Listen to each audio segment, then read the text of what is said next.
All right, folks, I think we're ready to start. And the first thing I want to say is the team on a Greater Cleveland welcomes you. I'm Chris Quinn. I'm president of Advance Ohio, editor of cleveland.com, and the team here is just charmed beyond belief that so many of you are taking the time to come out tonight. When we started the project, the Greater Cleveland, 2 years ago, the goal was pretty ridiculous. How can we make sure that the current generation of children in Cleveland is the last to be in multi-generational poverty?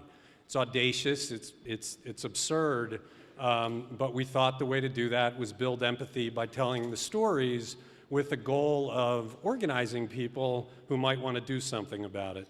So I'm not going to go into a lot of detail about that. You know about that or you wouldn't be here. My role here is basically to get you to Amber Donovan, one of the most inspiring people we've met in the project. Before that, a couple of logistics. The restrooms are around the corner in the hallway you came in. If you're on the second floor, they're in the same place. And we have pizza and water. Toward the end of last year, we were really struggling to come up with what we would do with this project, where we could steer people that were coming out of the woodwork to volunteer. And the last meeting I had in 2017 was with Amber. And I really didn't go in expecting that it was going to get us anywhere because we had had some setbacks. And 5 minutes after I sat down with Amber, I knew I was in the presence of somebody very inspiring. So now it's your turn to be inspired, and I'm going to turn it over to Amber. No pressure. All right. Well, thank you all for coming out tonight, and thank you so much to Chris and his team. Thank you so much for just all the partners. Tonight you're going to hear amazing stories about collaboration and partnership, but most of all you're going to hear stories of love. And you're going to hear how lives have been changed in Cleveland, that people that would never have met each other had they not said yes to sit on a table. So we started 4 years ago. When John Katoff came in. He's from Arizona, and he's the founder of OpenTable. It's a model, not a program, but we'll explain that in a couple minutes.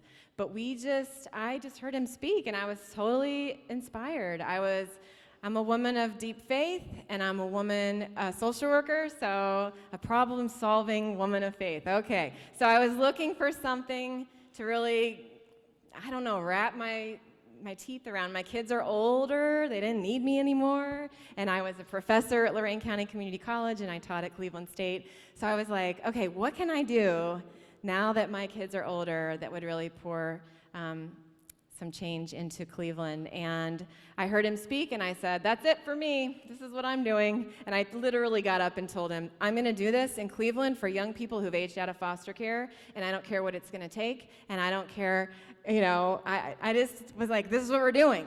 And he said, yeah, okay, crazy lady, all right. And so I'm sure he hears that when he travels around the country. But that was the beginning 4 years ago, and not 3 months later, we had a table started. And I just recruited a bunch of people from my church, and I said, let's go for it. And that's what we did, and that was how it started. And I'm happy to say that we are getting ready to launch our 19th and 20th tables next month. So it's really awesome, yeah. OpenTable is a family above all else. We are a group of people who love deeply and we love passionately. And we show up when we say we're going to show up, and we do what we say we're going to do. Because too many times in the lives of young people who have experienced foster care, they have been promised things, and then those things didn't get delivered to them. So we don't want to re-traumatize or create any further loss in their life. We want to help them move forward with their goals. So I'm talking way longer than I was even planning to. So I want to introduce Jennifer Kroschman, who is the Special Projects Director for the Director of Human Services in Cuyahoga County, and she's going to talk a little bit about Cuyahoga County's involvement with OpenTable.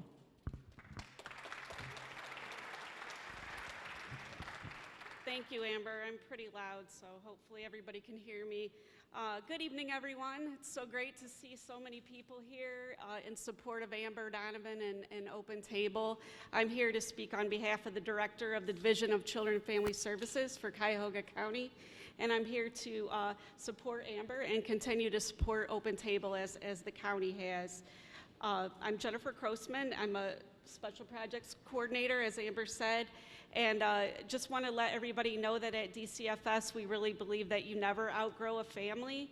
And so we're here to let you know that having a family and continuing to be part of a family or positive permanent connections in your life, we understand is one of the most important things that we can have as we grow and become adults. We don't suddenly stop needing a family or a positive permanent person in our lives just because we turn 18. We continue to need that emotional support and encouragement as we begin to make decisions that will shape our experiences as young adults. So you've read a lot and you've heard a lot about OpenTable, and you're here to hear more and potentially participate on a table tonight. And as you know, and we'll find out more about, OpenTable is a model of support to surround a youth, a young adult, and to help them understand that they do have hope and that there is support and people out there who are really interested in getting to know them and helping them along their way. And you are definitely evidence of that here tonight. So that's why we've supported OpenTable at the county and at DCFS and supported Amber, because we believe that this model makes a positive difference in the lives of young adults in Cuyahoga County. We know that having a group of people that will pick you up when you fall or will help you celebrate your victories is something that everyone needs. However, we at DCFS, we can't afford to wait until young people become adults in order to make sure that they have a family and have people who are committed to them forever. I know that you're here because you've heard and read these stories, but we're also here to ask you to consider to open your heart to a young person in terms of foster care and adoption. We want kids to have families. We hope that all kids have families. We love the fact that OpenTable is there to support those who don't feel like they have family or people to turn to. But we also have 2,151 children in the custody of Cuyahoga County Children's Services as of this past Monday. And about 450 of them are waiting for a forever family. They're waiting for an adoptive family, for people to come around to commit to them, to connect with them, and to help them support and grow. So if you have room in your heart to consider foster care and adoption, we have some material back on the table where there's more response cards also. Everybody has a response card. If you're interested in finding out more about foster care or adoption, you can note that on your card, or you can pick up some information in the back. And we thank you very much. Thank you.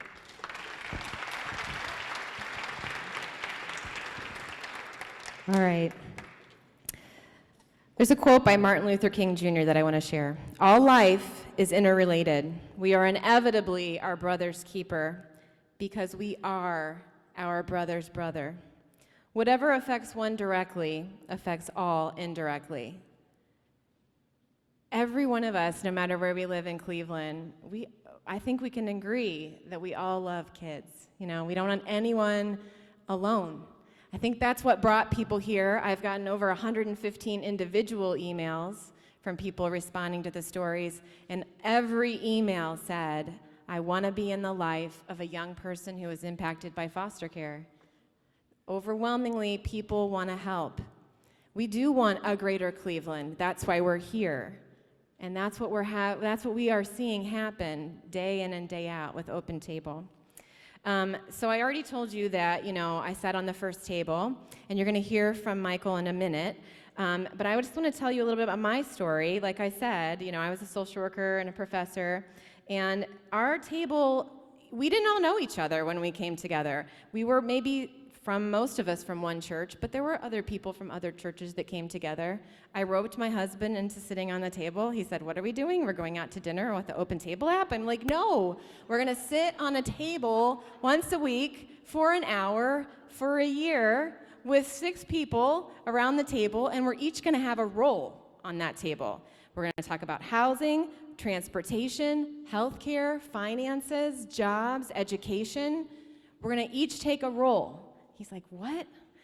Okay. So we did that, and we started it out, and we had a dinner. The first time you get to meet the young person that you are going to serve on a table, it's called the breaking of the bread. And it's just a giant potluck with like all the food that you're not eating in January, but you will eat in February.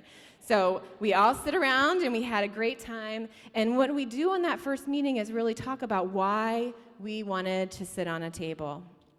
And we told him, you know what, Michael, we believe in you so much that each of us around this table, we pledge $10 a month or $120 for the full year.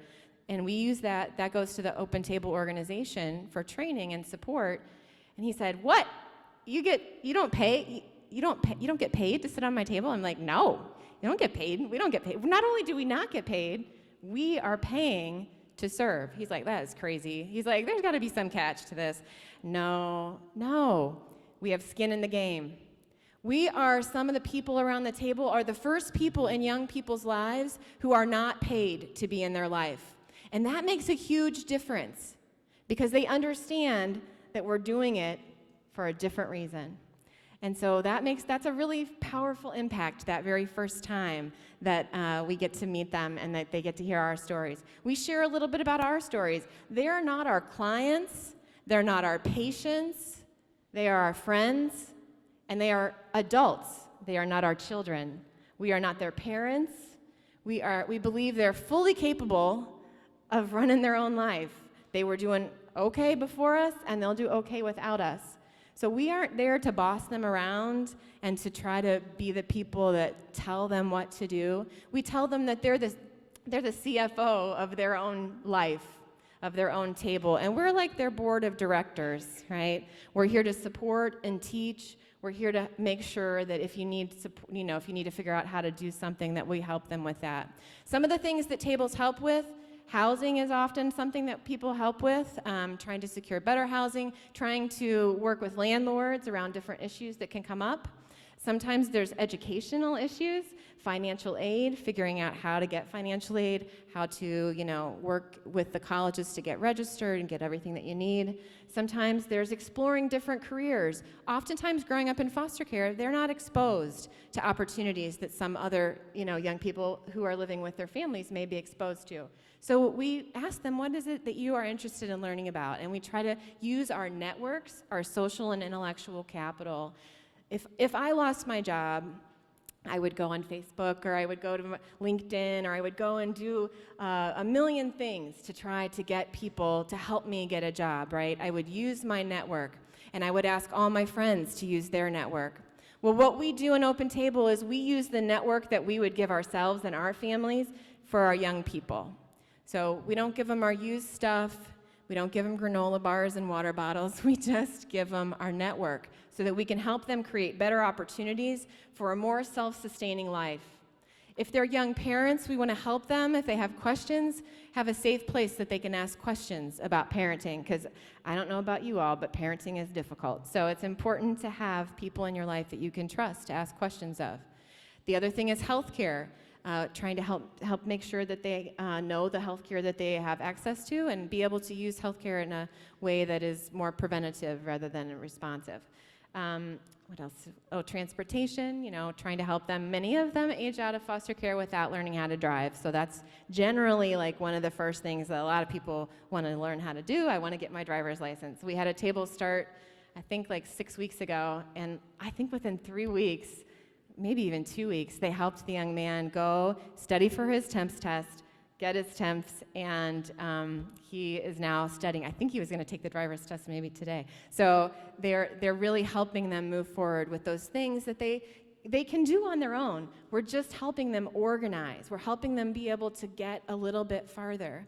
They have goals and dreams, and we want to make sure that those goals and dreams come to fruition. So what do people do on the table? We have goals, like I said. We create, in about the third or fourth meeting, we create something called a life plan, and those are just the beginnings of what we're going to talk about. They're not, laid in stone or anything. And we work through whatever the goals are that the young people have. But the most important thing isn't the goals, it's the relationship building. It's really about creating a relationship that is a permanent, supportive relationship.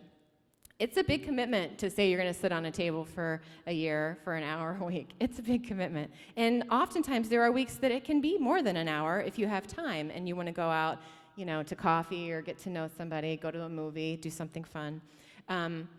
But what's really important to understand is that year is just the beginning. You wouldn't want to spend all this time getting to know somebody and then just see you later. That is not at all the goal of what we're trying to do. We're trying to build really family-like structures for young people. As a result of everything that you all have risen up and all these people are sending me emails, right now there's just 2 people, and my coworker is at the back, Beverly Johnson. There's 2 of us that manage OpenTable. But as a result of all the interest that we've had, we're creating a new nonprofit. And I wanted to share with you where the name came from, because I interviewed a young man this summer, and I said, can you tell me what it is that your table means to you? And he said to me, I want to quote him correctly, so let me find it.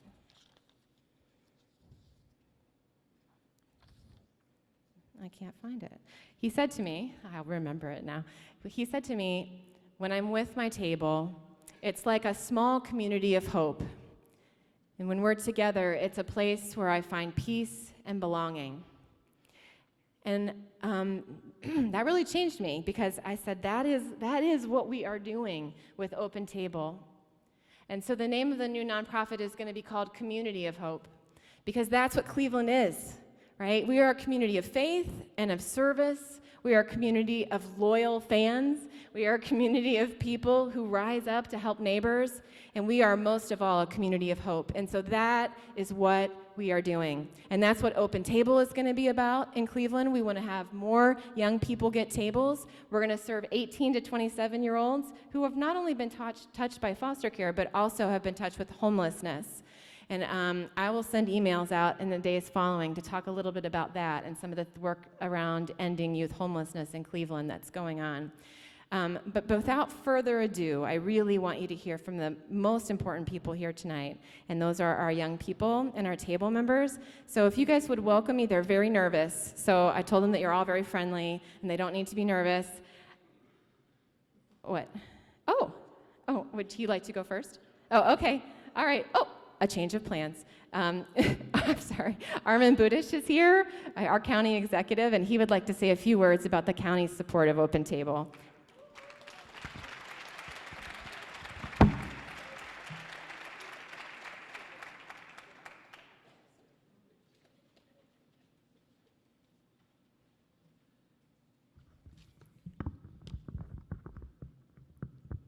don't want to break this.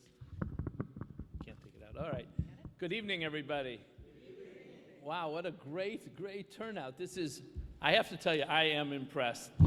When Chris Quinn told me he was going to have a couple hundred people out interested in the possibility of giving up an hour a week for a year, I said, if he gets 10 people, I'll be amazed. And look at this room. This shows what we are all about in Cuyahoga County. It's the people in Cuyahoga County that make such a difference, and this is what's so exciting to me. So I'm Armin Budish. I'm your county executive. We're really doing exciting things here in Cuyahoga County. I mean, a lot of good things are going on. We've more than doubled the number of children in high-quality pre-K, which makes all the difference in the world. Thank you. We're for the first time in a big way tackling infant mortality, which has a shameful rate in Northeast Ohio, the place where the best healthcare in the world is available, and yet we have one of the worst rates of infant mortality. We got together with the city of Cleveland and the hospitals and a bunch of nonprofits and all came together to raise some money to scale up the programs that are working, and we're doing that now, and we are having an impact, and I'm very excited about that. And we've got lots of people looking for work in Northeast Ohio, and we've got tens of thousands of jobs open that employers can't fill because they can't find people with the right skills. We're changing the whole workforce system. We're doing a lot of great things. Those are projects that get a lot of publicity. But I wanted to come tonight because there's a great project out there that you're hearing about tonight that hasn't gotten a lot of publicity, at least until now. The program that you've seen, the series that you've seen in cleveland.com, Greater Cleveland, I assume you're all reading that series because that's why you're here tonight. I've been following it, and I have to tell you, it's been eye-opening even for me. The stories, the real-life stories that you read in that series about real people in our community who have tremendous challenges. I mean, I'm talking about huge challenges. And some of the stories are downright depressing, and some of the stories are super uplifting. And just the fact that the stories are out there, that we are able to see what's going on and open people's eyes throughout the county is a big deal. But if that's all it was, it would be good. But I have to tell you, and I have to thank Chris Quinn and the cleveland.com folks, wanted to do more. So they came and talked to me and said, we want an action piece, and we think people will respond. We think people care enough in this community to try to make a difference for all those people that we're writing about and more.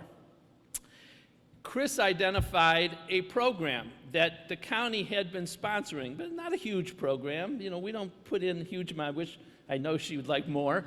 But we've been sponsoring a program called OpenTable. And I'm not going to repeat what's been said. OpenTable is a great program. OpenTable makes a difference. It's very people intensive. We've got kids that go through foster care in Northeast Ohio. The county is the provider of foster care. We support the foster care programs here in Northeast Ohio. But when people age out, they're on their own, and that's not helpful. So OpenTable has been focused on the kids aging out of foster care and making sure that when they are out, they have a support system, so they don't end up as one of the heartbreaking stories in a Greater Cleveland, but instead have a future, have an opportunity. And often it's just having mentors. It's having people who care about them in the community that makes the difference.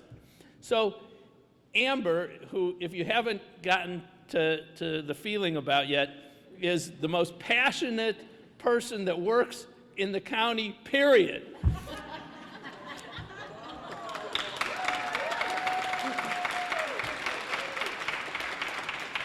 And if we paid her on an hourly rate, she would be at the top of that list that cleveland.com keeps printing about the highest paid people in the county.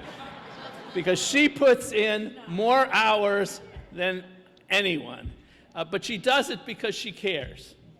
She does it because she cares. And that's why people join OpenTable, because they see her passion and they see the impact it can have on a person's life.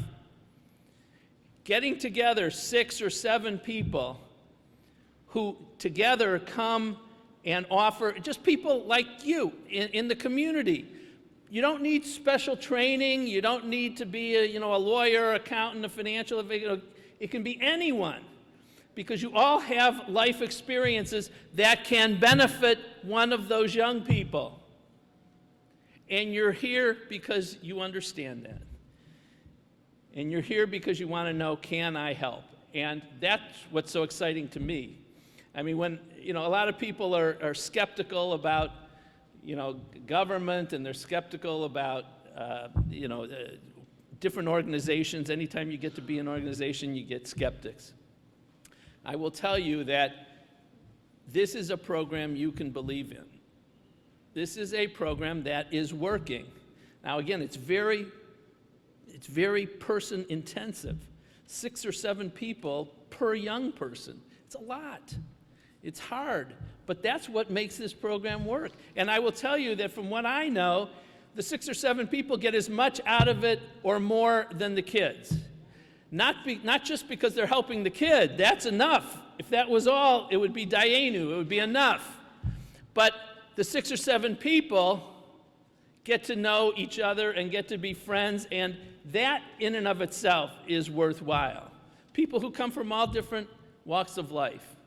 So I've talked enough. I don't want to keep you here. You've got the kids to hear from. You've got others. Let me just say thank you from the bottom of my heart that you are all willing to consider this opportunity. And I view it as an opportunity for each of you, that you're willing to consider putting in an hour a week to help someone who needs the help.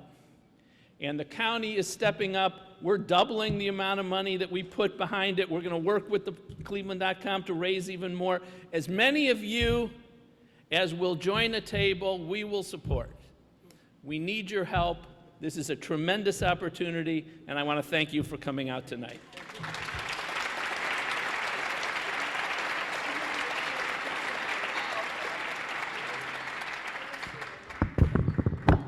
Thank you, Armin. All right, this is Michael. And Michael, I'm going to ask Michael questions because he's just more comfortable with the interview style. Okay, Michael, why don't you tell us a little about your history and how it was for you when you were growing up?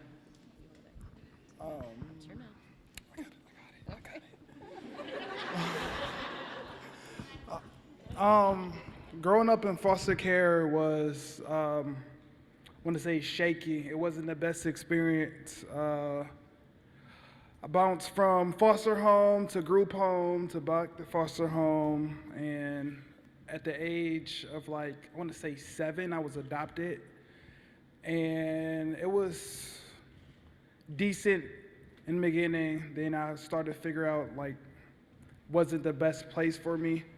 So, long story short, I was placed into a group home, and from there I went back to the foster home, which I was removed from at the age of 14. How did you hear about OpenTable? Well, I was staying in this independent living program in Lakewood, which the assistant program director had came to me Michael, I know you do what you need to do and you're always staying out of trouble. So I know some people that can help you change your life and get you farther than what you are. So I actually said yes.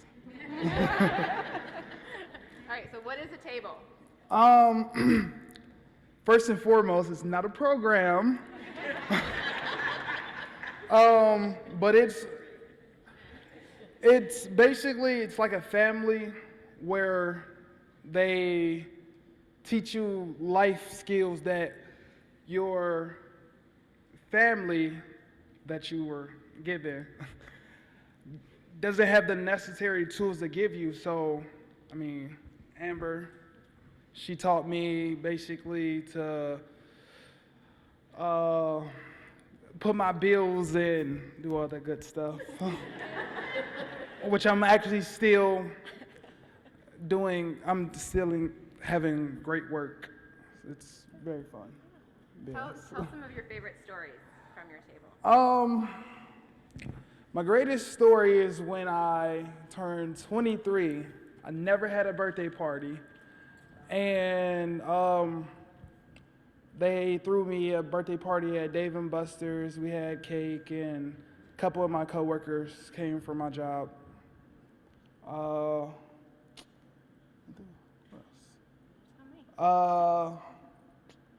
They taught me how to cook some new recipes. We actually went to church on a regular, and we just hung out like family. So. All right. After your table ended, why don't you tell a little bit of how your table continued to support you after the year ended? Well, after my table ended, we continued to stay in contact, of course. Still went to church. I got into a little legal situation, which was kind of bizarre and strange. It was not me. I actually got accused of a crime that I didn't do. And like she was the first person I called. Like it's like 12 o'clock at night. 10 o'clock at Oh. It's 10 o'clock at night, and I'm like, Amber, like I'm in jail. I got accused of a robbery. She was like, I'm on my way. I'm like, she came up there, talked to the detectives. They said, I robbed somebody, which is not true. But in the county, she came to visit. She hired her lawyer. Yeah, like all of you guys came. Well, they came and visited me like twice a week, and what happened? they dropped the case because they started a letter campaign, which if I was you, I wouldn't want to read them letters. Like, it was like hundreds of letters. Her friends and family wrote letters to some important people and finally got me out of jail. What would have happened if? I wouldn't be here. I'll be doing 11 years in prison today. Why should people sit on a table? Because like you can basically change your life. Like you can establish friends, family. You can push your network and like overall change a person's life. And how's your life now? My life is it's life. I can't complain. Like when I got locked up, I lost my job, lost my housing. Like right now, well, I have a job. I actually had two, but I put my 2 weeks notice in because I want to actually go back to school. So, I got my own place and like doing pretty good. So if anybody is hiring, I'm available. All right, thank you, Michael. Thank you. He's going to work his network. All right, I'd like to have Dominique come up next, and she's going to share her experience. She is awesome. Well, thank you. You're welcome. Hi, everybody. A little bit about myself. Let me just tell you a little bit about my history growing up in foster care. It was, from my experience, terrible. Let me just be real. I first went into foster care at age 3. It was me and all of my siblings. My mom and dad had 11 kids.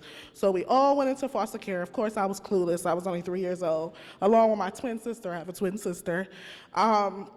And I was completely clueless as to what was going on. I just knew I was in this new place that wasn't my parents and things of that sort. As I got older, I was able to see my siblings and things of that sort, so they kind of filled me in on what was going on.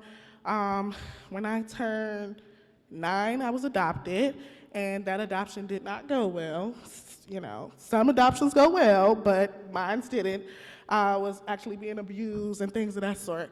And so from there, I went into another foster home, and this foster home, actually I went into when I was 13, and I stayed there till I was 18. My parents, I had a mom and a dad, how about that? They were great. I mean, I had some issues with them, just, me having a smart mouth and things of that sort. I'm not gonna lie, I'm not perfect. I do get an attitude from here and, times here and there. So I did have issues with that with them. But they work with me. And to this day, I still keep in contact with them. And I call on my parents, and I go see them every weekend. My mom like, oh my God, stop coming over. So that's a little bit about me growing up in foster care. I was able to, despite my past situation, go back into care and meet some wonderful parents, like wonderful foster parents that made me feel like I was their child and this is my family. When I went back into care, I did get separated from my twin for about from 13 to 18, I was separated from them. She ended up staying in an adopted home. And so that was really hard on me. But she ended up moving back to Cleveland. They were in Columbus. She moved back to Cleveland, and now we're back to our twin relationship. And let's see, I found out about OpenTable, well, when I was, I want to say 20. When I got out of foster care, I went to school, I found housing and things of that sort. When I graduated, I had a support system, so to speak, somewhat. And actually my GAL, Guardian Line, helped me get me my first home. And so I was excited about that. I struggled a little bit like most people do, but I learned from it. Started college for criminal justice. And then I think maybe I want to say a year later, I think I was about 20. Either Michael or Justin told me about OpenTable. They might have both told me, because they both had a table before me. And I'm like, yeah, that sounds cool. I definitely could use the help. Ooh, life-changing? I think I would do it. So, I got in touch with Amber, of course. And she asked me, some questions. She said, are you sure you're ready for this? I had a table, and I was so excited, and then something happened with that, that I wasn't able to go with that table. So I had to wait another whole year, was it? It was a year. Another year for a table. And this time I was super excited. I'm like, I didn't wait this long. Oh, my goodness. So I'm at my table. It was all women. And I was excited when I first, like the breaking of the bread, that brought me in. I was like, oh my God. They asked me what kind of food I liked, and I just went in. And they just made all of the food, like all my favorite food. So that kind of brought me in, because food will bring me in. And so I was excited. I'm like, oh, they want to make my favorite foods and things of that sort. And then basically what they told me, I met the ladies, like Amber said. I was nervous at first, but then I found out that some of these ladies didn't even know each other. So I was like, oh, I'm getting to know them, they getting to know me. This is what's up. So I didn't feel as nervous.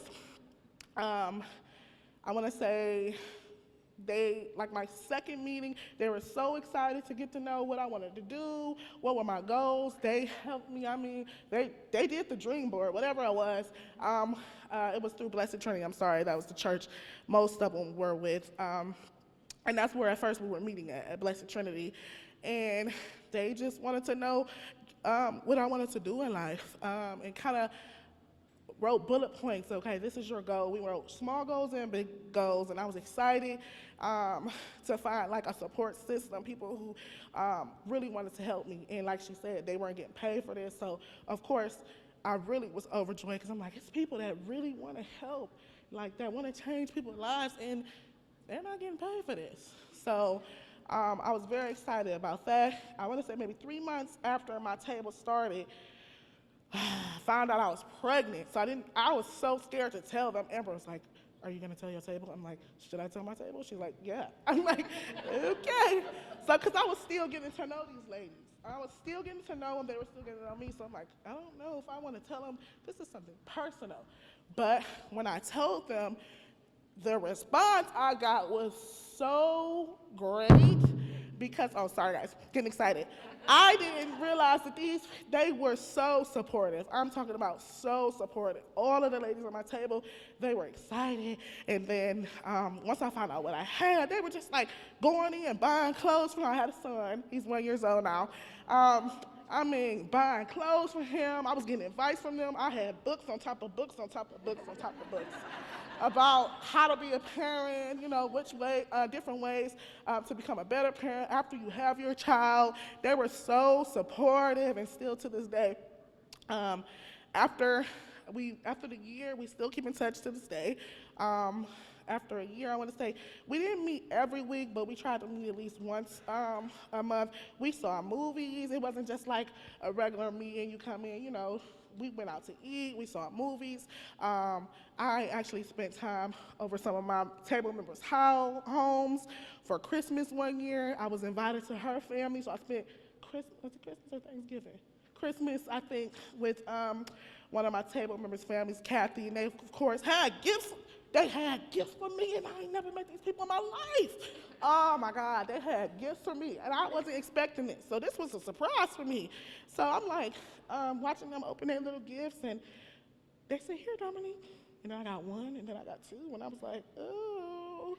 And so I was just so overjoyed because I really had no clue that these people had gifts for me. I mean, I just thought it was the most, I'm trying not to cry, beautiful moment for me because growing up in foster care, I didn't really get gifts and stuff like this. I wasn't expecting anything because that was what I was known to, not to expect anything. So I was very grateful for that, and I'm very grateful for them. Like I said, we went to movies, we did different events. For my birthday, the first year, we went to Dave and Buster's. But it was fun. They had a cake for me, and I had never had a party either, so I was just all for it. Just everything. And so I'm just so overjoyed when Amber told me that it was a lot of people that were going to be here for, that might want to do a table. I just encourage you because you guys are really changing. They changed my life. I feel like I have family now. I'm in a support system. I can talk to them about whatever, In the beginning, it was not all that great because I felt like they didn't understand me. And sometimes at that point, they didn't understand me because I was like, oh my God, I don't know if it's just me or is they just way older than me and that's why they don't understand me. No, but seriously, but we talked about it. We did end up talking about it, and this is when I started to see that they cared. And okay, I can talk to them about anything if I can talk to them about this, because a lot of stuff was getting misconstrued. I'm like, oh my God, I'm not even mad. But that's just the type of way I am. I'm just real honest and real blunt. I might need to chill that out sometimes. And so I didn't understand it at first. And then I'm like, okay, now I can see why you guys were feeling this way. But I encourage you guys to do OpenTable, get a table, because everybody on the youth are really needed. We really need it. We really need the support. People say, you want to hear a sob story, but this was really our life growing up. We don't have some of the resources that, an average child would have. Like, some of us don't even know how to wash clothes, and you might need help with that. You know what I'm saying? Some of us don't know how to do, pay a bill. Like Michael was saying, I didn't know how to do a lot of stuff. I didn't know how to do anything as far as my credit, and some stuff I'm still learning to this day. So I just encourage all of you guys to go ahead and open up your hearts and your families. Tell a friend who know a friend who know a friend, okay? And get a table. Thank you. Amber was great. Thank you. Thank you, Dominic. No, you did great. All right. And now we have our last young lady who's going to share with you, and she's very nervous, but she's going to do great. It's Tiara. Oh my God, it's a lot of y'all. Okay. Okay. All right, so I wrote down what I wanted to say because I didn't want to make as many mistakes because, oh my God, it's a lot of y'all. Okay. Okay. Whew. All right. Okay, first a little background. Life has always been chaotic. Being in and out of foster care, every aspect has been on the move. Where I lived, who I knew, and who I was. It always changed. After graduating high school and starting a life on my own, most of my roles as a caretaker, oh my goodness, I just skipped the whole part. I just skipped it, okay. Okay, who I was always changed, okay. Circumstances made my childhood a blurry memory and a sea of struggle, confusion, and responsibility. I had to grow up fast and learn to fill many shoes that there was no time to grow into. The biggest were being a caretaker for the younger children I encountered, but they had to be filled, so I filled them. After graduating high school and starting a life on my own, most of my caretaker role for the younger kids I lived with went away. There was no one to order me around, no one for me to take care of, and no one to protect. It was just me. But who was I? I was invisible, floating through life with no one to care for me, no one for me to care for, and no one to see me. I was invisible and I was alone. Any faith I may have still had in family, friends, and in humanity was gone. And then the YWCA found me. They saw me, they took me in from the shelter and started to give me everything I believed I would never have. They put me in my first apartment and provided the services and resources I needed to really learn how to live and maintain a life on my own. This is a place where I met people that inspired me, where I met my mentor, Reverend Beverly Johnson, and with their help, I learned to take care of myself. I brought my beautiful son into a healthy, loving environment, something I always dreamed of for myself. But just like everything else, my old friends' invisibility and loneliness soon crept back in to make themselves at home and keep me going, and kept going. But I had to keep going. My son depended on me. It was only after a series of unfortunate events, I lost my job, my house burned down, my mom was diagnosed with cancer, and I had to take custody of my 3 youngest siblings. I finally reached my breaking point. I needed help. I needed to be seen. And thankfully, I was able to return to the YWCA, and that's when Beverly introduced me to OpenTable. She explained it's a community of people whose main goal was to help me. I must admit, I was skeptical at first. These people that don't know me, paid to talk to me, paid to help me, but I figured I have nothing to lose, so why not? Since OpenTable has become a part of my life, it's been nothing less than an eye-opening experience. To sit with a group of strangers is, needless to say, scary. After feeling invisible for so long, it's terrifying. But to find out these strangers aren't like many others I have known is amazing. They're not driven by profit or gain. They're not punching a clock waiting for the hour to be over. They're here to help me because they want to help me, because they want to care for me. And it's scary. It's new, but it's great. We have only known each other 6 months, but we have done and learned so much together. They are there to help me with everything, my family, my goals, but they are also there when I just need to vent, just to listen. They are in no way perfect, but for me, they're imperfectly perfect. They take interest in all that is me, and that is awesome. The reason OpenTable is so important to me is because it gave me hope. Hope in this world and the people that's in it, that good still exist. We can still be family, brothers and sisters, no matter where we come from, how we grew up. And it gives me hope that every child can be heard, be seen. It gives me hope that every foster child can have a family, an open table. As I look out at all of you tonight, I am visible. I have hope. Amen. And that is beautiful.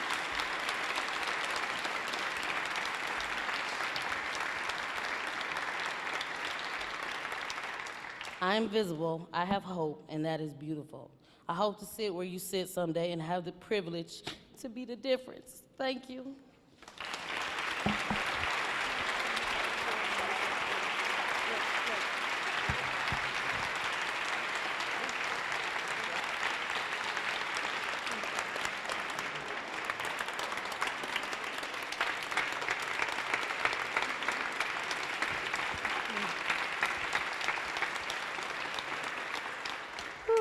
All right.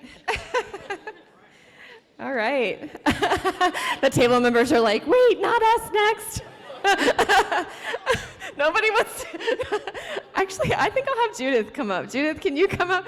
Judith is from National OpenTable, and I'm going to have her talk to you about the national movement that we're a part of. Thank you, Amber. Wow, you're right. A lot of people. Congratulations, Cleveland and Cuyahoga County. Congratulations for showing up. This is really amazing. I started working and learned about OpenTable back in 2007 when the founder and CEO came to my office at the state of Arizona, where I worked, and shared the model that he had come up with for a single individual who was homeless. He said, I'm a businessman. I don't know how to work with people relationally, but this guy needs some help. What do you think? And he showed me a model. And from that point on, I have stayed connected with OpenTable. I retired in 2012 to devote my time volunteering with the OpenTable. And I can tell you that OpenTable does not advertise. It's word of mouth.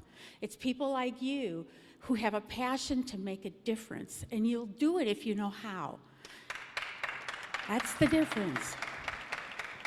So I will share with you, OpenTable, as Michael said, it's not a program, it's a model. It's the how to do it. And I will also tell you that we are constantly morphing it into something better as we learn and grow, because nothing is perfect, but it's not stagnant. But we have wonderful supports, we have amazing things that can help you if you truly want to do this work. And it is work. It is work, and it requires a commitment. So I want to thank Amber predominantly.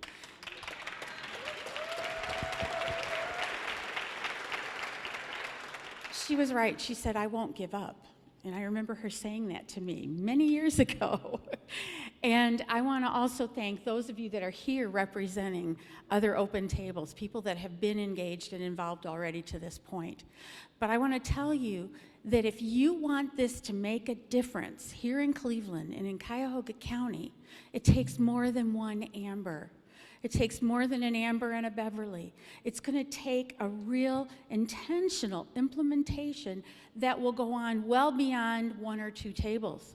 So we have some tools that can help with that. We want to make sure that they're made available as they're requested. But Amber's going to be looking for people that can do all different things to help support the work, in addition to those of you that are going to be serving on tables. So if you don't see yourself actually serving on a table, there's always something you can do, okay? So none of you get out of here without doing something. All right, that's my job, okay? There is not a single person here that won't have some role that they can play. Thank you. Thank you for hearing the call. Thank you for responding to the call. Thank you, Chris, for making this possible. This is awesome. And Amber, I love you, and thank you. And she left Arizona to come here, like where it's warm. Okay, now I'm gonna have Leslie and Lori come up and talk. They are on a table together, and it's a very unique table that was profiled in one of the stories here. And they're gonna share why they decided to sit on a table and how it's impacted them. Hi, everybody. My name is Lori Williams, and first, I am a member of the Cleveland Church of Christ Citadel of Hope. And I remember the day Pastor Beverly talked to me about the open table, and I was like, okay. You know, I didn't really know what OpenTable was, but anything she leads in, I'm going to follow. And so I decided to follow. And the day I went to OpenTable, I can't think of Pastor Toby's church, but New Life in Calvary. Right. I was a nervous wreck because I didn't know what to expect. I didn't know who was going to be there. And so when I walked into this room and I saw the diversity, you know, there is a young male, there is a young female, then there was these Jewish ladies. And I was like, okay, so this table is definitely gonna be different. And then there's the middle-aged black women there. So I said, okay, well, what we got to do first? The first thing we needed to do was get to know each other. I remember my mother telling me that it does not take blood to make a family.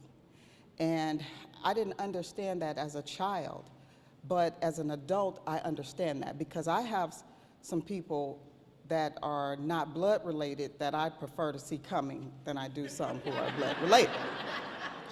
And so being on the table just added to my family. And when we come together, we literally have fun with each other. We celebrate everything, everything. If Ebony, whatever she does, in the very beginning, Ebony was going to school for hair.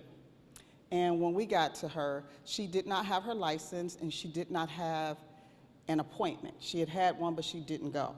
And so that was our first goal, was to get her license.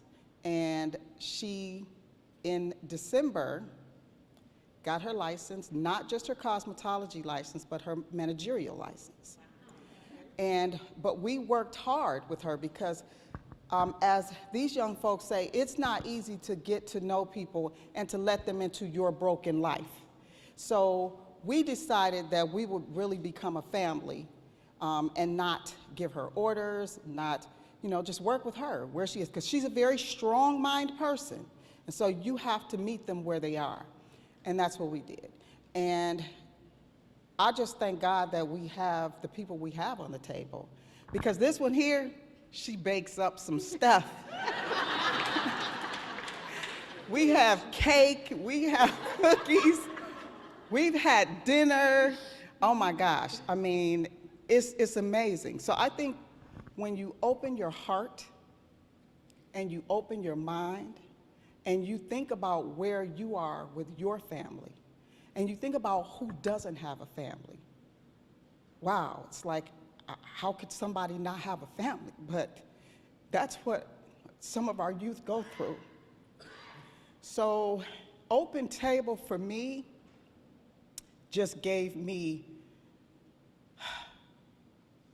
another family outside of my family. And I think the biggest day for me was when John Tez called me on the phone and said, can you go to Grandparents' Day with me to my school? So John Tez is her son. He's 7 years old. And I said, yes, I can. And I called my supervisor and I said, I'm going to be late. And he said, okay. When I got to the school, I was about 15 minutes late because I couldn't find it. And so when I walked into the room, John Tez stood up and the kids said, John Tez, is that your grandmother? He said, yep, it sure is. And so then I stuck my chest out too, because I don't have grandchildren. But for him to feel that way, wow, that was awesome. That was an awesome feeling. So for you who are not on the OpenTable, I would tell you, join.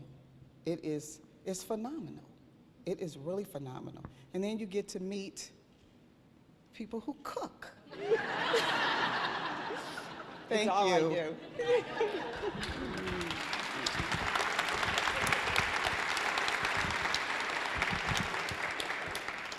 I have to follow Tiara's lead and read because I had to write so I wouldn't forget. And I knew that my partner here would tell you the story. So here we go. First, I must say to all of you, as everybody else has, you are a spectacular sight. Yes. The kindness and energy in this room makes the threatening clouds overhead just shudder against your sunshine. Whether you serve on a table now or later or found another outlet for your big heart, I commend each and every one of you. It is a spectacular sight. I have served on 2 tables, and they were as different as they could be. But what is the same is that it's not a whole lot different than meeting dear friends or family at your table. And as you know, I love my tables. We come to enjoy, to share, to listen, to laugh, to cry, to support. While talking, characters show up and demand attention.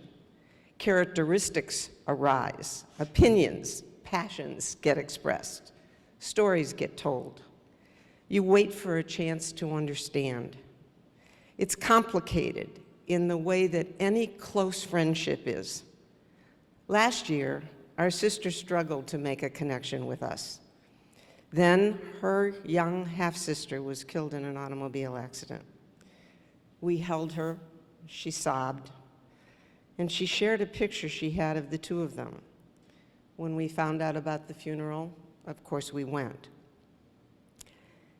But we took that picture and we put it on a t-shirt because of something she had said, and we took it to her at the church. And we found her before the ceremony. And I don't think that she had ever received a gift that touched her quite that much. It was clear. To us, it was just a little idea. To her, it was the world. And though that relationship wasn't perfect by any stretch of the imagination, and it ended before it should have. I know that that moment will last. At the end of my very favorite yoga class, where we should be tonight, my teacher says namaste, as most of them do.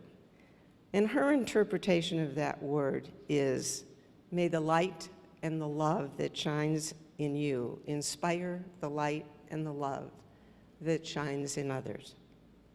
That is how I view serving on a table. We are searchlights, flashlights, laser beams, street lights, night lights, even neon lights. We meet a fellow being who, like each and every one of us, needs support, unconditional, non-judgmental attention.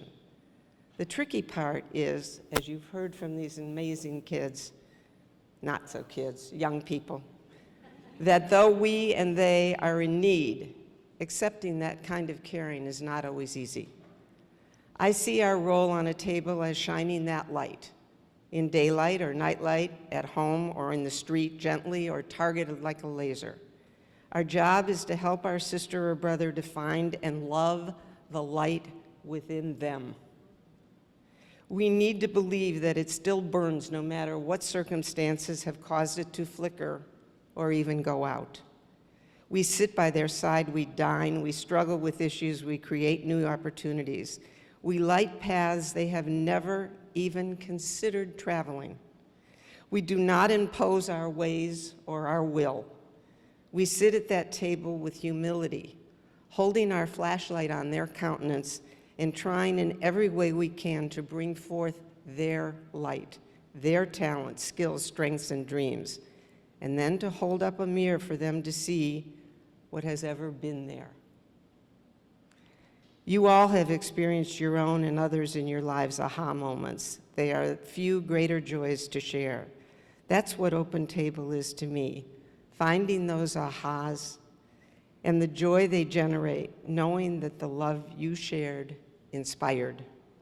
And then there is the additional joy in knowing that your understanding and love will be paid forward someday, some way, sometime.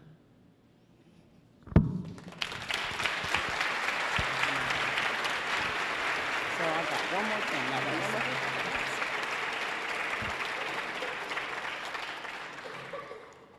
So I remember my mother telling me this too. 1 Corinthians 13:13, faith, hope, and love. The greatest of these is love. So I think if each one of us go out and give a little love to somebody else and pull somebody on in with us, because I see somebody in the audience that I'm going to call out that's going to help me, Courtney, go back to Tri-C and spread the news about OpenTable.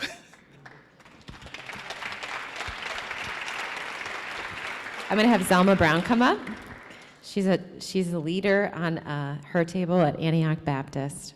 And just a word about faith. So that table over there is one of our very first very diverse tables. And because we really celebrate them. They come from different faith traditions, and they really do celebrate every holiday. So it's kind of like the best of all worlds. So that's what we're looking for. We're talking a lot about faith, and some of you, I've gotten emails, and they're like, well, do I have to believe what everybody on the table believes? And the truth is you don't. We take people at the table as they are on their journey. But faith is definitely where we grew up, and now the community's rising up. So now we're going to have even more diversity. So I just wanted to throw that in. Actually, everything that I had written down, like my sister here said, has already been said. But just in case there was somebody who came in late, I'm going to say it again. Because I've been baptized also with OpenTable. And I'm real excited about it. And I'm excited about the work that has been done, and I'm excited about all of you being here. So the heart of OpenTable, I believe, is support, friendship, and relationship. I have worked with families and I've worked with children for 38 years. And so I have been involved with many programs.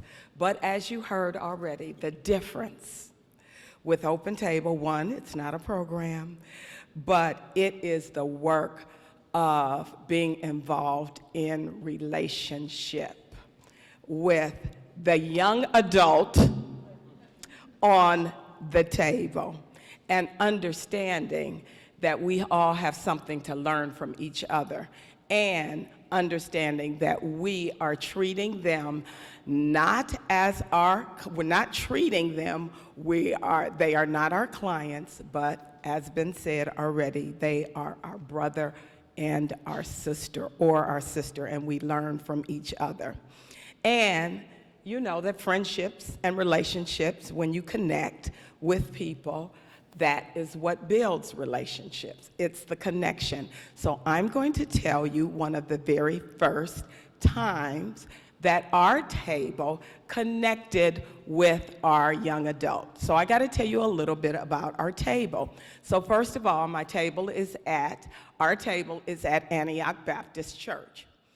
And everybody on our table is at least 50 plus. So to a young adult, we are all old. So my daughter is on the table, but she's one of these young people who's really 85. So it doesn't matter, everybody on the table is old. So the connection came on one of the first days of our table meeting when our young adults said that, you know what? I really don't trust a whole lot of people who are my age. And so you all being old is good with me. And so that really validated us because it let us know that she was ready to accept what we had to offer. Networks. You've already heard about networks. Everybody in here has a network.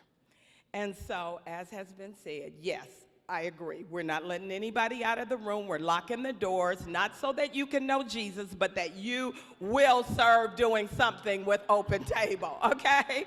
So you have to volunteer in some way. There's something that you can do. You can support financially. You can help a young person get a job. Then you can help them keep their job. You've already heard the ways that you can help.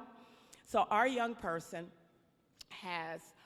is in the process of getting a home through Habitat for Humanity. And so we are really, really excited about that. And our church is now stepping up to support her financially. Our sister works. She is not here tonight because she is working. She is making sure that she gets her sweat equity hours in. There are over 192 hours I think you have to do. She's down to 50, and she's like, I'm getting in my house next month. We've been helping her with those sweat hours, and we also are planning a fundraiser at the church for moving expenses because she's getting a new house, and we want her to have a new table and a lot of new furniture. So one of the stories that cleveland.com highlighted was the story of a family that wanted a bigger table because mother couldn't sit at the table for all of them to have dinner together. And that's what each child wanted it for their family. So we are also looking forward to the day when we will all sit around her table in her new house. So our sister is not here, but I am going to read her post because we were really, really, really, really surprised when we got this because she's not really don't you all tell her I said that's not necessarily warm and fuzzy person. And so when she wrote this, and because we're all old, we're not on Facebook, and shit, so Amber had to send it to me and tell me, that she put this on Facebook. Being a part of OpenTable has been a great experience for me thus far, coming from a background where you have no one to look out for you, no one to care if you are okay or even just still alive, let alone someone you can call just to talk. My life has been stressful. I'm used to being the only one figuring out everything by myself, for myself, and my children. I got my table at the perfect time and at my worst time. My table has shown me that there are people, complete strangers, in fact, that are willing to take you on as their own, willing to show you a love that you may have never known. It takes a village of love, support, positive reinforcement, and commitment to get anyone through. The OpenTable concept has changed my life and my heart. I am no longer fighting this battle we call life alone. I am truly grateful for the ladies on my table. But I want to say, ladies are great. And men, we are so glad you are in the room, because we need some men on these tables, okay? We need some black men, we need some white men, we need all men, we need some more men, okay? So let me just say that right now. So in closing, I retired from Cuyahoga County in 2009, and yes, I want to say I worked at juvenile court, and then I retired from the Division of Children and Family Services. And on many levels, the county has, and the community has improved in understanding the issues in foster care and children aging out of foster care. And yes, we do have, because I am a foster parent recruiter, we do have good foster parents, and I am an adoptive parent, and there are some adoptive parents who don't give their children back, okay? And I'm one of them. So, anyway, supporting the lives and children is so valuable. These children end up in foster care through no fault of their own. Let me repeat that. No fault of their own. So, as a foster parent recruiter for SAFI, we have 7 divisions in the state of Ohio. And I was at a meeting in Columbus, and one of my Cincinnati co-workers said that she wished she lived in Cleveland. And so I was interested in knowing why. She said, because you all have the best fans in the world in Cleveland. So I thought about that for a minute, and I said, okay, I would agree with you, because we go in hard with all of our sports.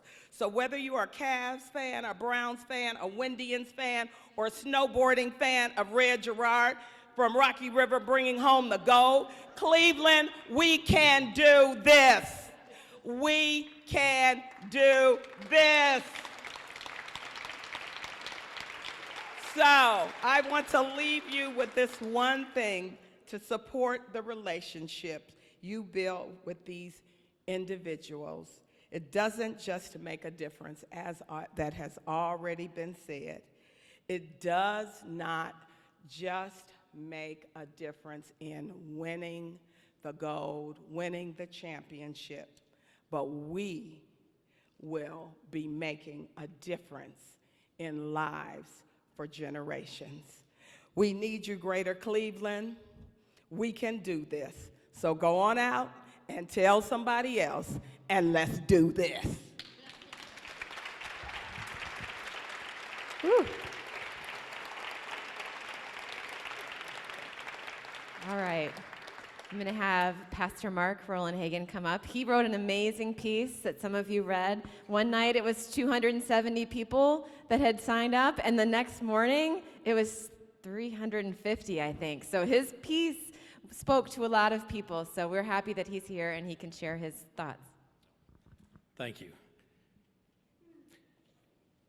So I wanted to make that observation about men too. I'm seeing all the badges up front and women. Well, guys, men, it's okay. It's good to be on a table. My congregation, I'm the pastor of Good Soil Lutheran Ministries in Lakewood and Rocky River. Used to be known as Faith Lutheran Church and Our Savior's Lutheran Church in Rocky River. And we form 2 tables And we're a small group, and Sunday mornings there might be 50, 60, maybe 70 is a pretty big turnout on Sunday morning. And we have about 8 or 9 people from our congregation participating in 2 different tables. They got behind this, I think, initially, and actually about half of our tables are men. I mean, both tables, about half of the makeup is men. So it's been good to see. Well, we first got started. I know you asked me to talk about how we got into this, why we got into it, and my first thought was because Amber bugged us, bugged me repeatedly. But, and also Mark Brower I'm involved in Lutheran Metropolitan Ministries. I'm on their board of directors, and my congregation has gotten very interested in Next Step, the program for kids aging out of the foster care system. And in fact, a group started about 3 or 4 years ago at our congregation that is called Friends and Volunteers of Next Step. They have bought a van for the Next Step program, went out and raised money. It's a group of people from the West Side, 1 or 2 who are members of our congregation, and got very interested in Next Step and in the foster care system as well. So they had a natural inclination to it, and what sold me on it when Amber approached a couple times was the fact that it is a relational model. And actually, those words, your line about that you might be the first adult in that young person's life who wasn't paid to be there, just has stuck with me, and I know it has stuck with our table members. And it's that relationship building is so important. A lot of churches do. In fact, we have a free community meal 1 night a month. We have a clothing closet that gives kids clothing to kids in need. And churches tend to be pretty good at providing things. And it can become kind of a transactional thing where you're just, meeting important needs. Those are important, but there can be a distance between what you're doing and the people that you're helping. So the relational aspect, the commitment of a year of 1 hour a week, and it will be more than 1 hour a week at times. We're about 6 months into, I'm on a table, my wife and I are on one of our tables. And the second table, the first table, the one that I'm on, is about 6 months in. We're pretty new to this yet. And the other table has been going for about 4 months now, I think. And there's a third table in Lakewood that uses our Lakewood building to meet in for their weekly meetings when they are there. When they're not out having fun somewhere else or eating out or whatever. But, so what we've found so far, and it's been interesting, our tables are a little different. I was talking beforehand about the difference, and this some folks have a real need to want to have that list of things to accomplish and check them off.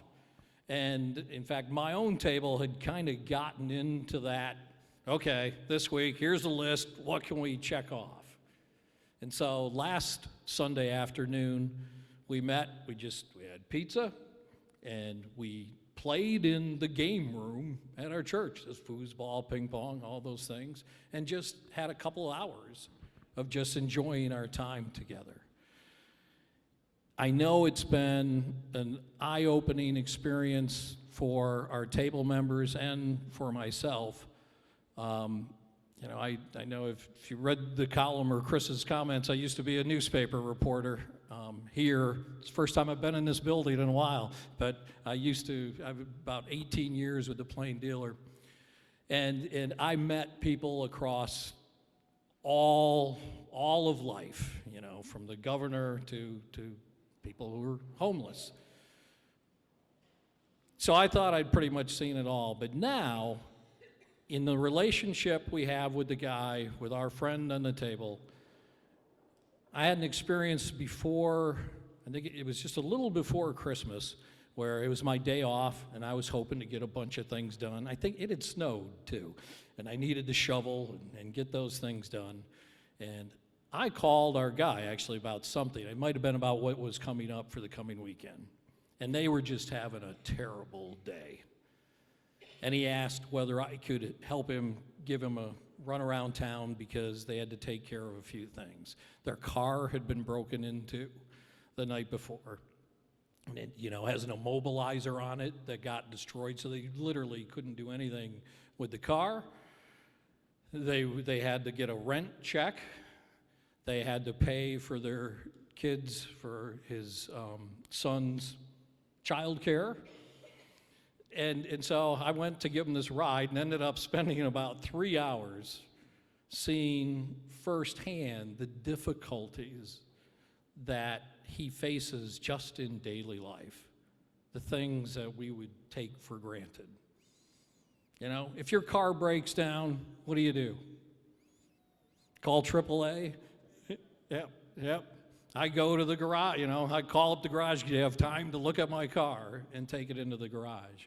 Well, as I was running around with our guy, we went to this apartment building, and a guy came out with a suitcase full of his mechanics tools and went out, and I drove him back to the car, and he went to work on the car.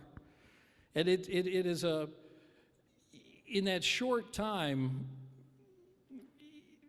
I've seen and our table has seen, the difficulties in regards to housing, to the housing choices that he had in front of him. When he started out with us, he was in a homeless shelter, actually, in his first 2 months that we were meeting.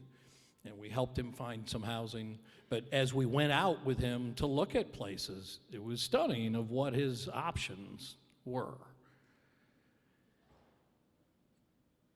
So now when we talk about things like Medicaid cuts, car title loans, payday lending, for me and for the folks around our table, it's personified.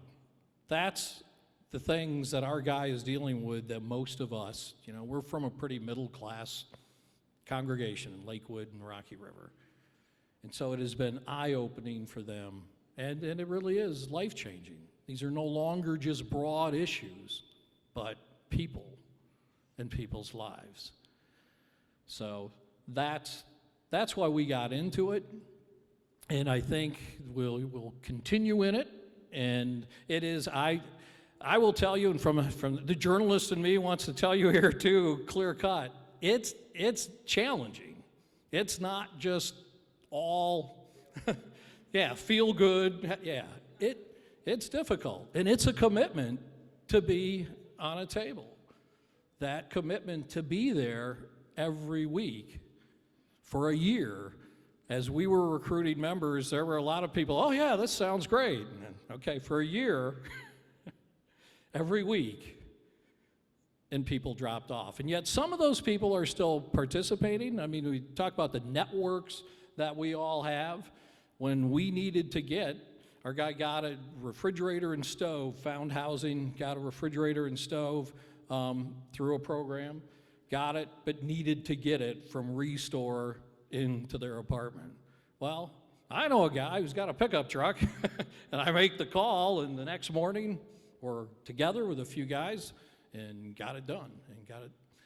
So, working together and just, seeing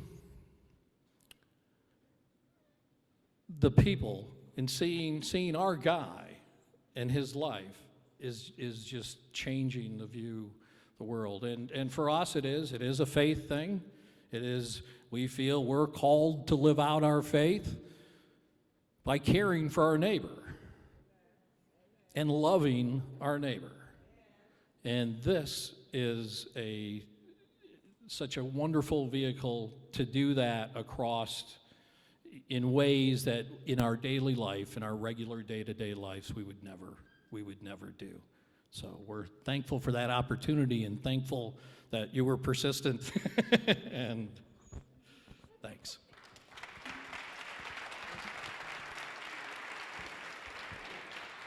So you've heard a lot of stories, and they're really inspiring. But there's also some other partners that I want us to hear from, because we have two nonprofits who are really important in expanding the model. The National Council of Jewish Women, Leslie already spoke a little bit about that, but we also have the YWCA of Greater Cleveland, and Margaret Mitchell, the president, is here tonight, and she just wants to share with us briefly a little bit about why they got involved and kind of why they continue to support tables for young people.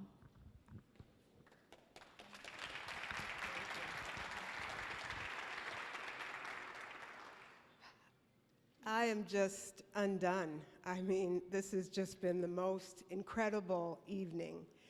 And as our amazing, beautiful young people spoke, I thought of a number of things. I feel so grateful that the YWCA is able to do the work that we do. And this year we're 150 years old, because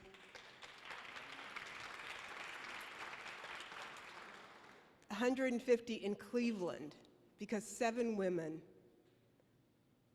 looked in the Bible and they believed that it was basic instruction before leaving this earth, and that it was a social justice guide for their life. And I have to tell you, we use the L word at the YWCA. The word love. You can't help but love the young people.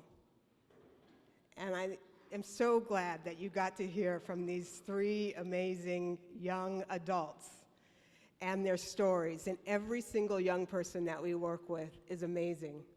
And when tables get together, there is this combustible transaction that happens. It happens at different times for different tables.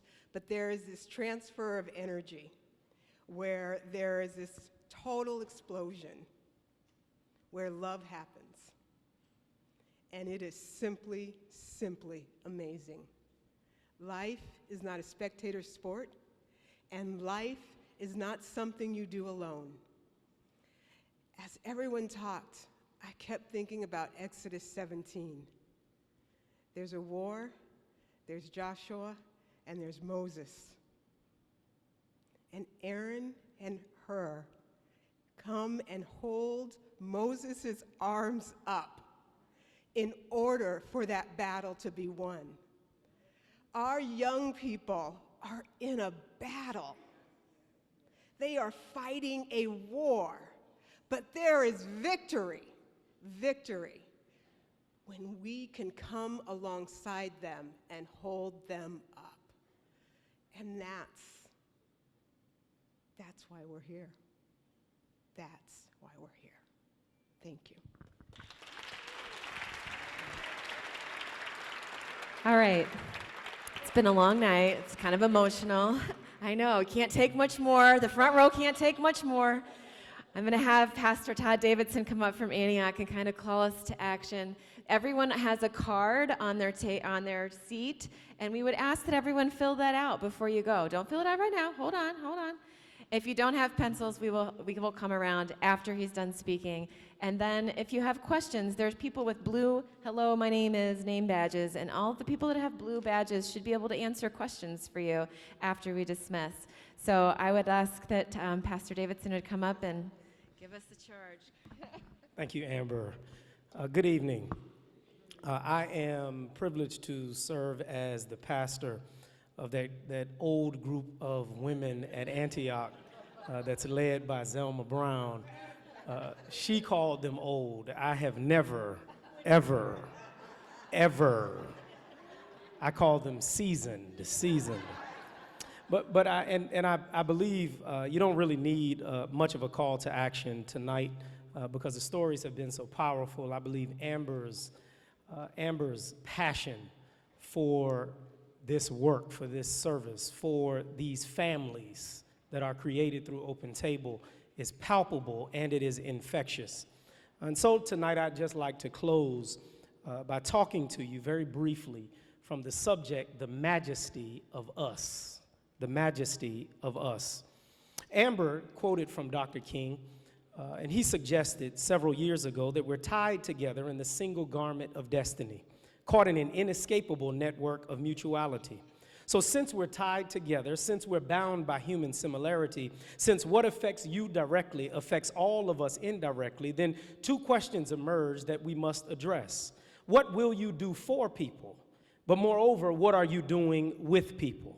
I believe there's majesty in us. There's much profundity and power in that word us. It is an acknowledgement that our wholeness and well-being is directly connected to each other.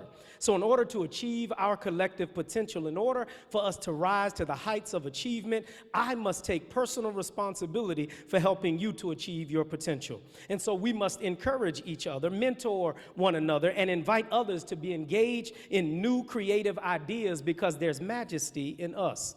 So tonight, I want to encourage each of you to take action based on what you've seen, heard, and experienced this day. This is truly about justice and love for our young people. Emancipated young people, youth who are aging out of foster care, deserve a chance at experiencing the blessing of community. They deserve our effort and our energy. They deserve us working together to ensure that they have access to opportunities to unlock their greatest gifts. The simple reality is that I am never as strong as us. I am weak alone. I am unable to make it work completely by myself. We cannot become so wrapped up in our individual accomplishments and successes that we miss the opportunity and the power of us. We must avoid the temptation to render our service with selfish and self-aggrandizing motivations. There is just something stately and regal about people working together, but I would add that there's often something that keeps that stateliness and regalness from coming out. There's something that often prohibits us from standing together, and I call that something a wall. So I encourage you tonight to not bring any walls into this world. Walls are funny and interesting phenomena. The wall is a defense mechanism. It is designed to block out and to shut out. I know at times we can feel isolated when dealing with our unique challenges. I know that we have a life and a workload that often seems impossible. Sometimes you find fighting from people who should be helping you and pushing you forward. Sometimes it feels like more people are pulling from you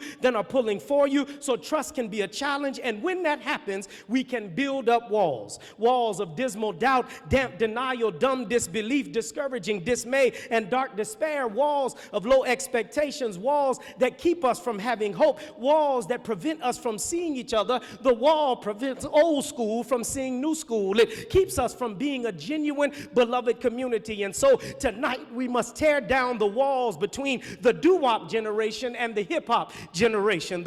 In the music industry, folks like to sample music from the past to support their present compilation. So what they'll do is they'll take Michael McDonald's I Keep Forgetting I'm Not in Love Anymore. They'll use the beat and maybe even McDonald's voice, but add some rhymes and another hook to it, and you end up with my generation's Warren G's Has to Regulate. That's called sampling. They'll use a song from yesterday, take the beat, add some other stuff to it, and make a new song, but sample the old song. And every now and then, the group that wants to be vital and vibrant, the group that wants growth and longevity, has to learn how to do a remix. And that's all what OpenTable is really about. It's a remix of what it means to be community. It's a remix of what it means to really be a family. I am a Baptist preacher, so I've got to tell you about a barefoot carpenter from a Nazareth neighborhood. He knew how to sample and remix. You do know that when he said, you've heard it said, love your neighbors and hate your enemies, he said, hold up, wait a minute. Here's the remix. I tell you to love your enemies and pray for those who persecute you. Love your neighbor as yourself.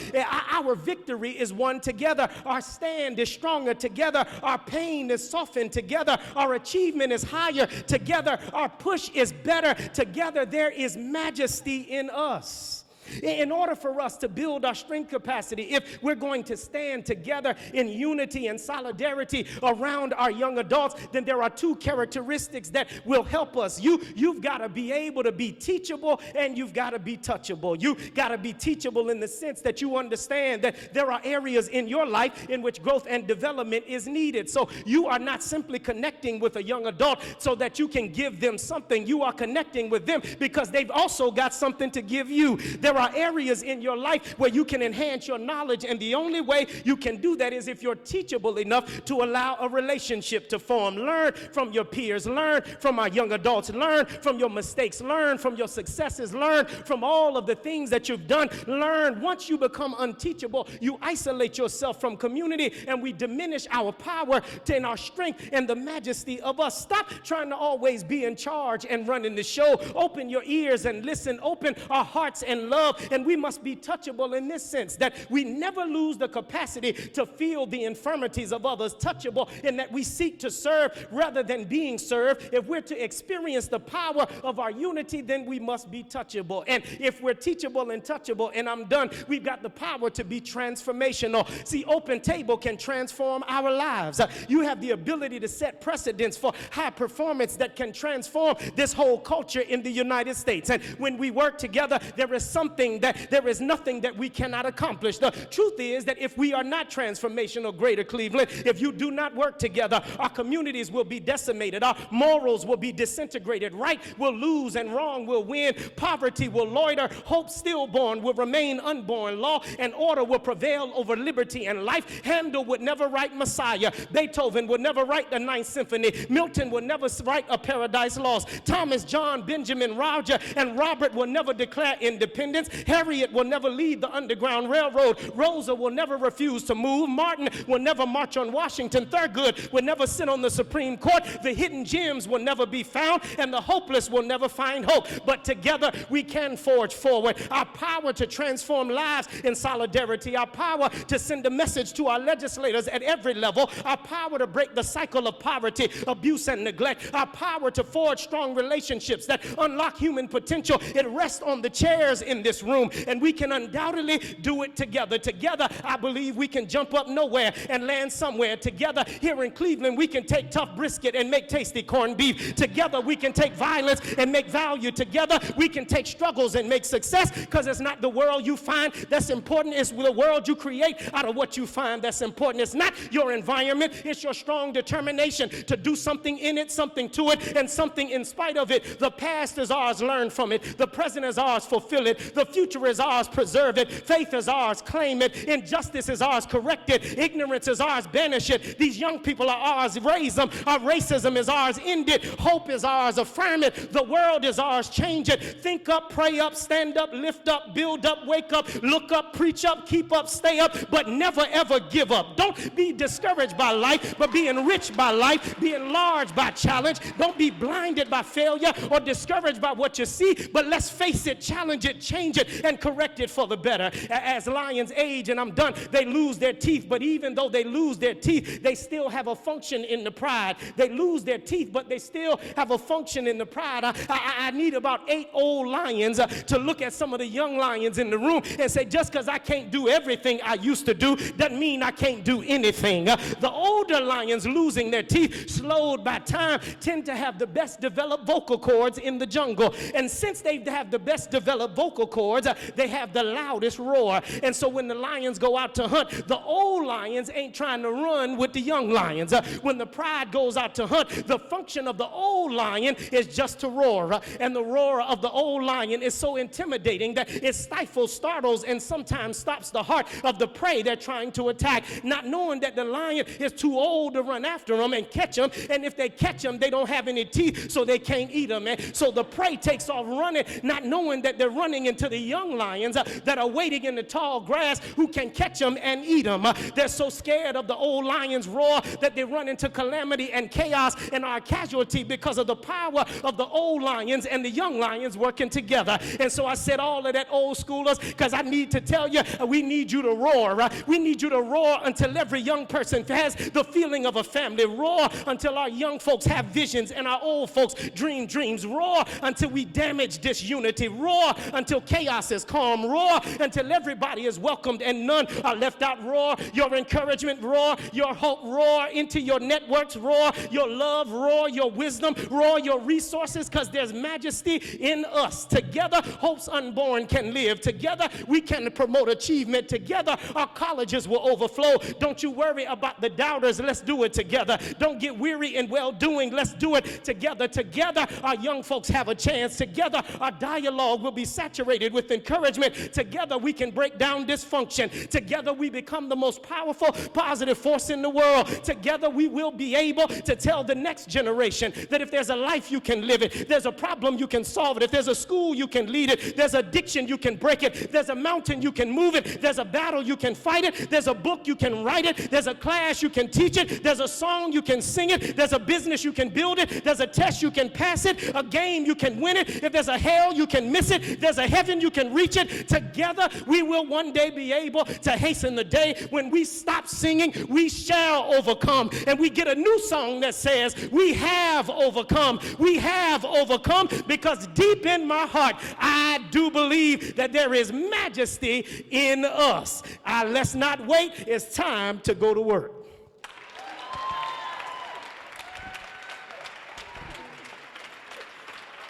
Woo.